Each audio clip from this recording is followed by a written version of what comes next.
Nzambe se moko ya solo pe ya bomoi apambola bino banso na kombo ya elonga ya mokonzi na biso Yesu Kristo oyo Nzambe avandisa na loboko na ya mobali oyo likolo pe azali kointercede mpo na bandimi. Nazali kotondo Nzambe mokeli botondi mpo na libaku liye apesi ngai lelo mpo nakoka kosolola na bino maimatali liloba lia ye bino baye bolingaka ye. Ezali wa bino ndeko Tito Nganda. Boye bolamu na émission que dit la parole de Dieu liloba lia Nzambe elobi nini. Eloko nini esengeli yo sala po ete losambo na yo elumba solo mabe te epai ya Nzambe mokili. Eloko nini esengeli yo sala po ete losambo na yo ezala na solo ya mabe te epai ya Nzambe mokili. Liloba lia Nzambe elobi nini. Tokokene na buku ya Proverbe chapitre 28. Proverbe 28. Po tutanga. Eloko nini esengeli yo sala po ete losambo na yo ezala abomination te epai ya Nzambe mokili. Proverbe 28 verset 9 elobi boye. Soki moto a détourné oreille na eto moto a boyi koyoka liloba to mobeko liloba lia Nzambe losambo na ye ezali abomination. Losambo na ezali kopesa solo mabe. Eloko nini moto esengeli asala po éviter ke losambo na ye ezala abomination po ete losambo na ye ekoka ko dégager odeur to solo ya mabe te epai ya Nzambe mokili. Mpona ko éviter ke losambo na yo epesa solo ya mabe te epai ya Nzambe mokili. Esengeli yo moto mona o détourner oreille na yo. C'est-à-dire ba oboya koyoka liloba lia Nzambe te. Koyoka wa ezali koyoka po salela. Tutala ba mo o ekomami na verset 9 ya Proverbe 28. Babi quelqu'un. Ringolo ba n'importe qui. Moto moko na moko n'importe qui. Koyoka wa.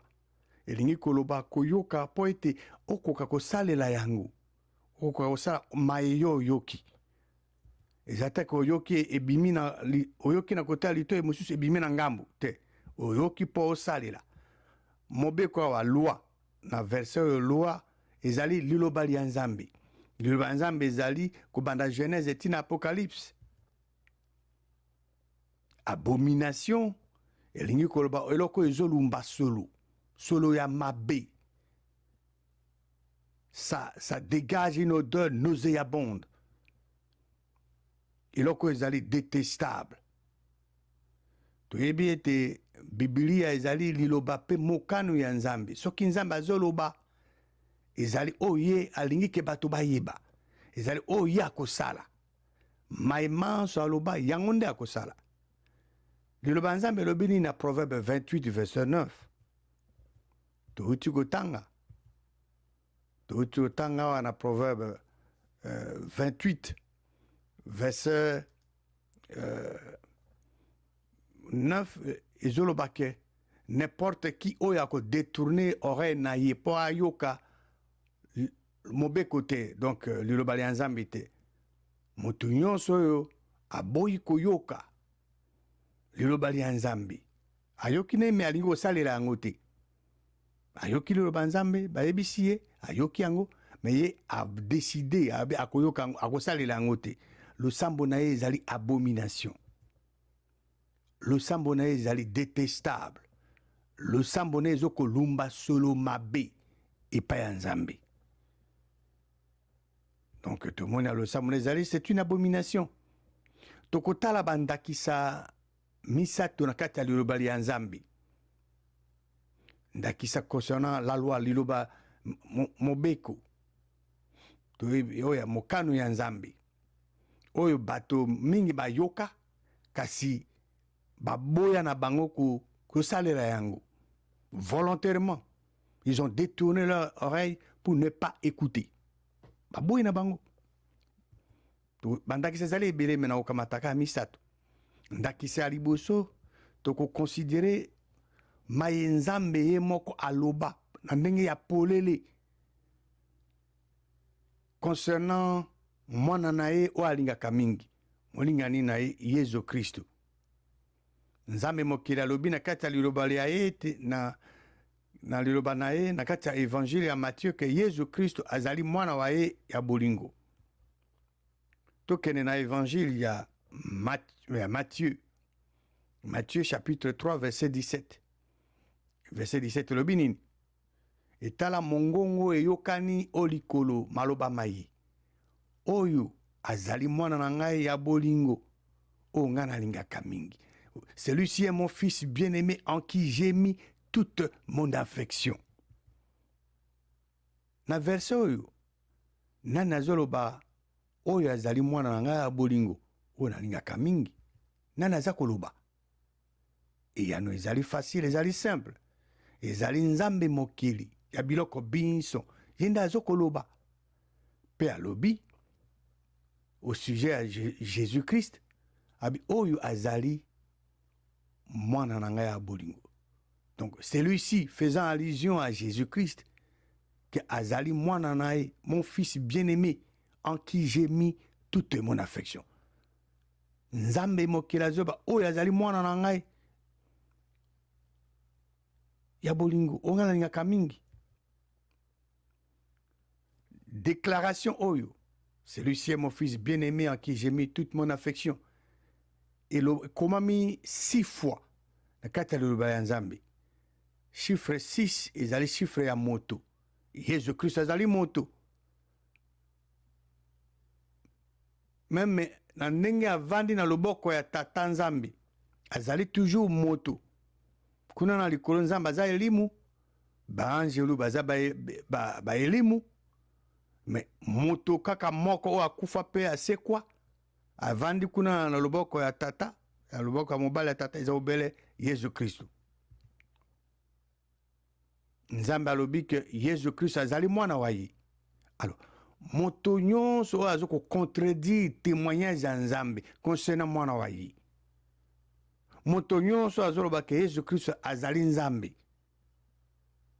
Moto mona ya boyi koyoka témoignage ya Nzambe oyo asali ye moko mpona mwana wa ye. Alobi oyo azali mwana nga bolingo nalingaka mingi. Moto mona a détourné oreille na ye mpona koyoka Nzambe mokili. Moto mona a détourné oreille na ye po ayoka pa aboyi koyoka liloba ya Nzambe. Moto mona a détourné oreille na ye po ete akoka koyoka témoignage ya Nzambe te, Nzambe mokili. Alors na tango wana le sambo na ye c'est une abomination. Le sambo na ezokolumba solo mabe epai ya Nzambe. Le sambo na ye c'est une abomination. Le sambo na ye ezali détestable. Soki yo refusé oboyi koyoka témoignage ya Nzambe. Cela veut dire que détourner oreille na yo po ete oyoka liloba Nzambe te. Liloba Nzambe o Nzambe ye moko azoloba concernant mwana wa ye. Alors tant yo ozosambela le sambo na ye c'est une abomination na Nzambe. Le sambo na ye ezoko dégager odeur ya mabe solo mabe. Le sambo na yo ezali détestable. Proverbe chapitre 28 verset 9 le dit que si quelqu'un moto n'importe quelle moto a détourné oreille na ya boy na koyoka liloba la Nzambe mobeko la loi la parole de Dieu le sambo na ye c'est une abomination. Le sambo na ezo dégager odeur solo moko ya mabe. Ndakisami bale tokotala toko considérer déclaration à Jésus-Christ concernant l'adoration véritable. Lolengeni akumisa Nzambe. Ou mieux encore, concernant les vrais adorateurs du seul vrai Dieu. Ma Jésus-Christ aloba concernant batoyo bakumisa ka Nzambe ya solo na lolenge Nzambe alingi. Mot vrai, contraire nango ezali faux. Non ba faux adorateur bazali, ba faux adorateur bazali. Mais ah tozali concerné na exemple tokotala ya ba vrai adorateur oh Jésus-Christ alobaki. Toke na évangile à Jean chapitre 4. Évangile à Jean chapitre 4, Jésus-Christ alobaki boui. Jean 4 verset 23 p 24. Verset 23. Ngonga ezoya pe esili déjà kokoma. Oyo ba vrai adorateur ba ko adorer tata na elimu pe na busolo. Po ete tata alukaka asengaka ba adorateur lolengeluna. Ba vrai adorateur bango bakumisaka tata na elimu pe na busolo. Ba vrai adorateur to ba adorateur a solo ba bondelaka tata na lolengo tata alingaka bango ba bondelaka na elimu. Bao baza ba faux adorateur. Bao bakumisaka tata na lolengo tata alingaka te bango bakumisaka tata na elimu pe na busolo te. Pour Bible Jésus-Christ alobi ke tata asengaka ba oyo asengaka ba kumisi oyo ba adorateur oyo ba kumisaka ye na elimu pe na busolo. Tata asengaka ba adorateur lolenge nini? Le Père demande quel genre d'adorateur? Le Père demande les adorateurs qui l'adorent en esprit et en vérité. Nzambe mokili na ya likolo na se na biloko biso ya lukaka to ya sengaka ba adorateur ba ba kumisaka ye na elimu pe na busolo. Jésus-Christ alobi sikoyo nini na verset 24 ya Jean chapitre 4. Verset 24 ya Jean 4 elobi boy. Nzambe aza elimu. Et il faut que bao bazoko kumisa ye Nzambe waza elimu ba kumise na elimu pe na busolo. Jésus-Christ alobi ke Nzambe aza elimu. Nzambe azali uniquement elimu. Nzambe azali moto te. Nzambe azali pe mwana ya moto te. Nzambe aza elimu. Nzambe aza na mosuni te na mikuwa te. Aza na mosuni te. Aza na poso te. Nzambe aza elimu. Alors, il faut que bao kumisa ye lokaya aza elimu ba kumise na elimu pe na busolo. Wana Yesu Kristo nde alobi. Alobi il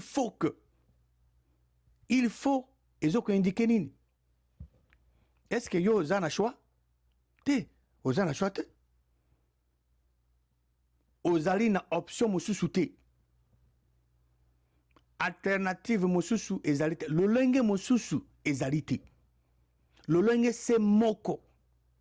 Oyo moto akoki kokumisa tata na elimu pe na busolo ezali na bolobaka ba kota ya sika, kota mosusu. Donc, parler en langue. Manifestation à Saint-Esprit et Bengami, parler en langue, ezali l'unique et la seule manifestation oyoko lingisa yo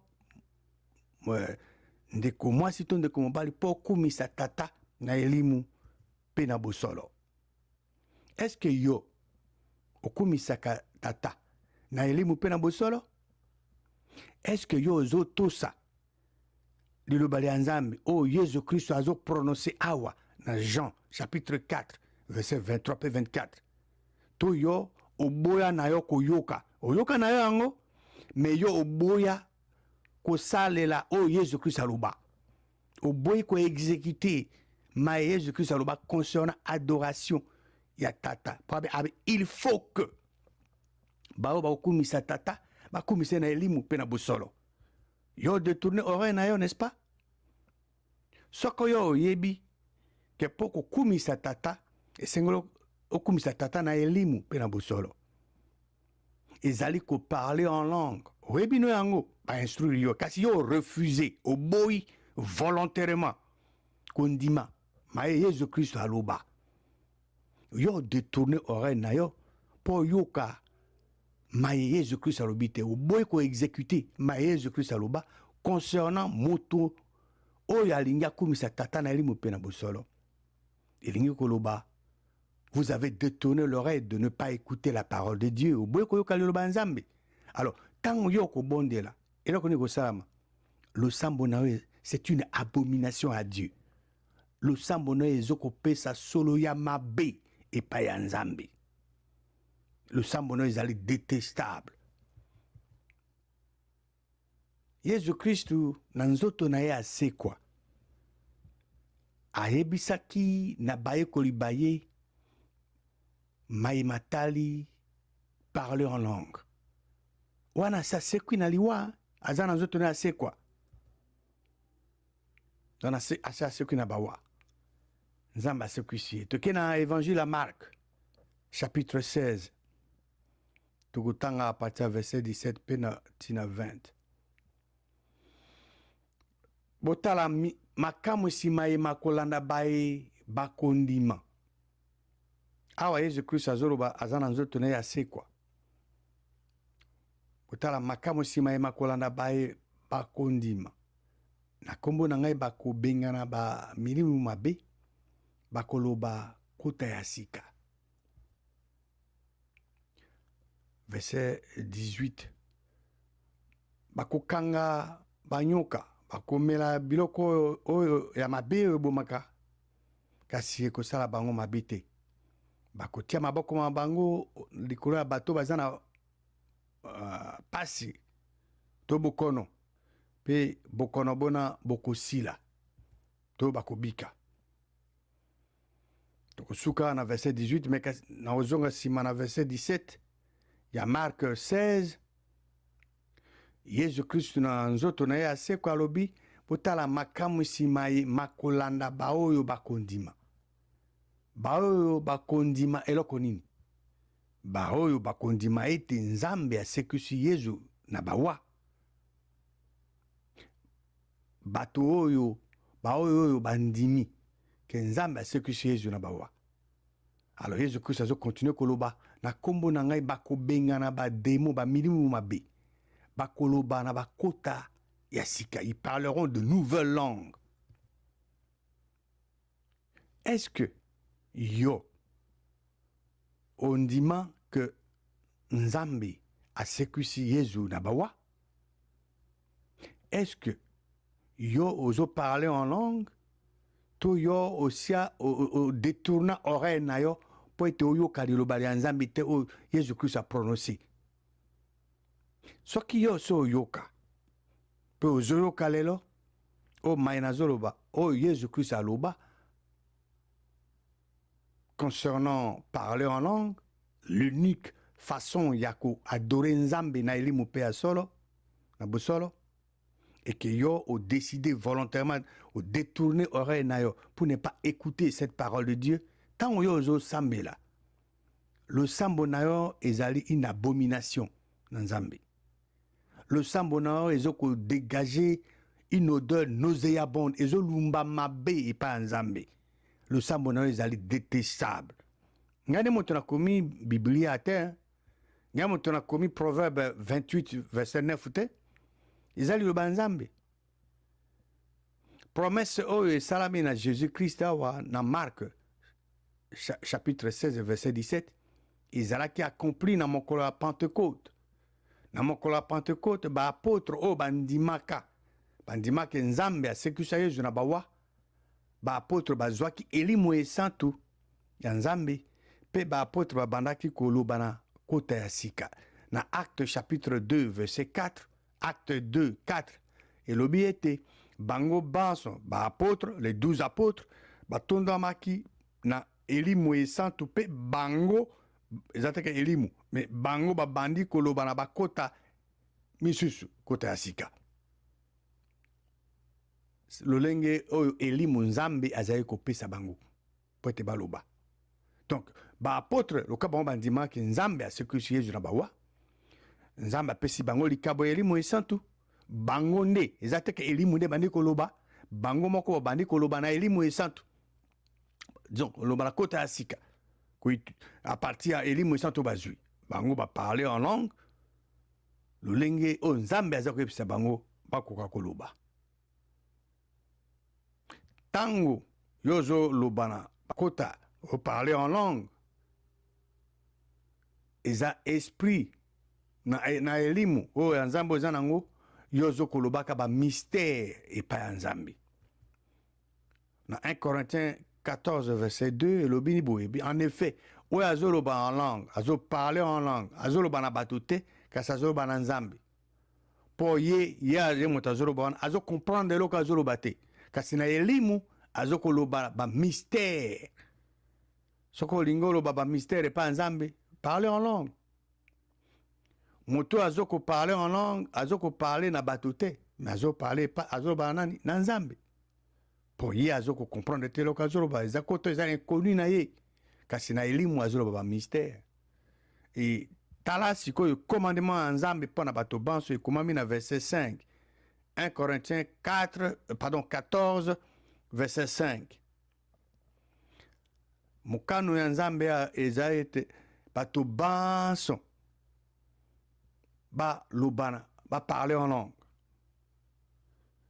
mais plus baprophétise oyo azokoprophétise azali monene koleka oyo azokoparle en langue à moins que oyo moto azoparla nanga ainterprété mpo ete église ezwa édification nango elendisama donc volonté ya nzambe na première partie ya verset oyo mokano na ye eza ete bato banso baparle en langue moto oyo abotami mbotama ya sika aparle en langue et que dit la parole de Dieu au verset 37 donc dans le verset 37 1 Corinthiens 14 verset 37 le biboui oyo azokondima ete azali prophète to azali inspiré à reconnaître ayeba ete oyo nga nakomi ezali commandement ya mokonzi ezali commandement esengeli oyo reconnaître ke oyo apôtre Paul akomi awa ezali commandement ya mokonzi ezali commandement ya nani c'est le commandement du Seigneur. Et est-ce que yo ndeko yo kondima okotosa commandement ya mokonzi to yo ko détourner oreille na yo po ete o exécuter commandement ya Seigneur te basi bateya yo ke yo soko olingi adore nzambe na elimu mpe na bosolo l'unique façon ya kosala yango eza koparle en langue e nazali koconfirme yango epa na yo sikasikoyo ke soko olingi vraiment na motema na yo ke oadore nzambe oyo aza elimu mokili ya likolo na se la seule et unique façon ya kokumisa ye ezali kokumisa na elimu kokumisa na elimu oyo eza nini koparle en langue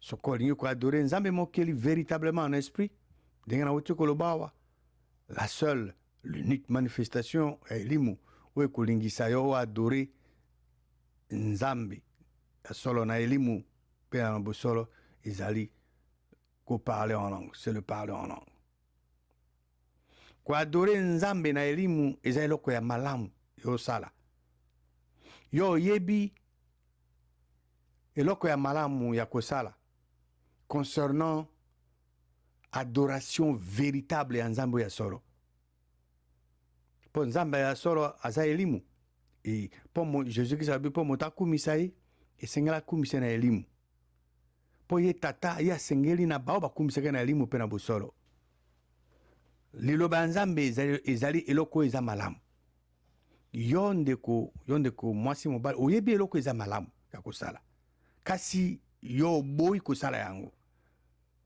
na oboyi odetourne oreille na yo mpo ete oyoka commandement ya nzambe ti yo oboyi kotosa monoko ya nzambe to kosala oyo nzambe alobi yo se retrouver na kati ya situation ya communion rompue na nzambe to koza na boyokani na nzambe te boyokani ekatani Et là, c'est exactement là que Jacques, livre à Jacques et Zoé surtout qu'il y en a beaucoup à Jacques, chapitre 4. Jacques 4, verset 17. Il dit que oyo ayebi kosala eloko eza malamu mpe azali kosala yango te azali kosala lisumu. Oyebi eloko ya malamu akosala yo ozosala yango te ozosala lisumu. Lisumu ezali communion rompue avec Nzambe. Moto nyonso azodetourne oreille na ye mpo ete ayoka liloba ya Nzambe te. Losambo na ye ezolumba solo ya mabe epai ya Nzambe. Moto nyonso azodetourne oreille na ye mpo ayoka liloba ya Nzambe te azali kosala lisumu. Et lisumu ezali communion rompue avec Dieu. Et soko ozali na communion rompue ozali na boyokani na Nzambe te Nzambe oyo asolo akokoyoka yo te. Proverbe 28, verset 9, et le si quelqu'un détourne l'oreille, moto nyonso aboyi koyoka mobeko liloba ya Nzambe, le sambo na ye est une abomination.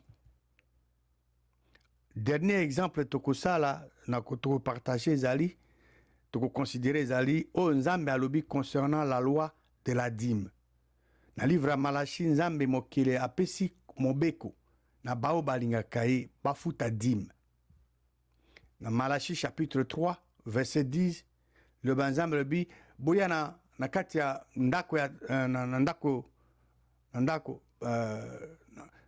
trésor, donc la maison du trésor ba 10 millions sont po ete biloko ya kolia ezala botia ngai bomeka ngai to botia ngai à l'épreuve. Yahweh l'Éternel des armées alobi nengwana et beaucoup tala vous verrez lolenge ngana kofungula bino ba écluse ya cieux po ete na sopali kona bino mabenisi ndenge na ndenge ya ebili. Apporter, ils ont vraiment impératif. C'est un ordre, c'est un commandement. Yo yebi yango, yebi commandement en Zambie concernant la dîme. Mais yo décidé volontairement de ne pas obéir à ces commandements en Zambie. Au boy na yo ko futa dîme qui de droit ils ont appartenir en Zambie. Mais au décidé que n'est pas en Zambie, après ça prospérité. Tu vois, tu as Proverbe 28, verset 9. Relisons. Si quelqu'un détourne l'oreille pour ne pas écouter la loi, sa prière même est une abomination. Sa prière même dégage une odeur nauséabonde. Yo détourne l'oreille na yo pendant que yoka liloba Nzambe au Nzamba lobite concernant la dîme. Mais au décider au prier pour la prospérité. Prière na yo ezali abomination. Prière na yo ezoko dégager Solomon ko ya mabe pa ya Nzambe. Prière na yo ezali détestable. Soko lingi Nzambe mokeli eloko nini sengo sala. Soko lingi Nzambe ya solo sengo lo bomba mibeko miaye totanga 1 Jean chapitre 5 verset 3. 1 Jean 5 verset 3 le bique car l'amour de Dieu consiste bolingo Nzambe zo consiste en nini ya kobombaka mibeko mi Nzambe et mibeko mi Nzambe ezali pénible te ba mibeko Nzambe ezali écrasante.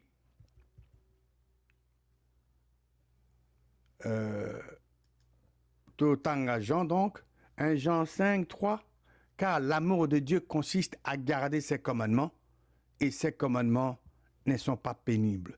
Ces commandements ne sont pas écrasant. Soko lingi Nzambe mokili. Et sengeli o garder jalousement. O bomba ndenge ba bomba ka biloko ya talo mibeko mi Nzambe. Et mibeko mi Nzambe ezali écrasante, ezali pénible te. Et sengeli o sala mokano ya Nzambe. Po ete liloba ya Nzambe ezali mokano ya Nzambe. Na bo salaka mokano ya Nzambe. Na bo salaka mai Nzambe alobi. Lo sambo na yo ekozala na solo ya kitoko epa ya Nzambe. Lo sambo na yo Nzambe akoyamba yango, akosepela na yango, pe yo okozwa mai yo sengeni nango o Nzambe garanti na kati ya liloba ya ye. Nzambe mokili apambola bino banso na kombo ya mwana wa ye mobikisi na biso Yesu Kristo.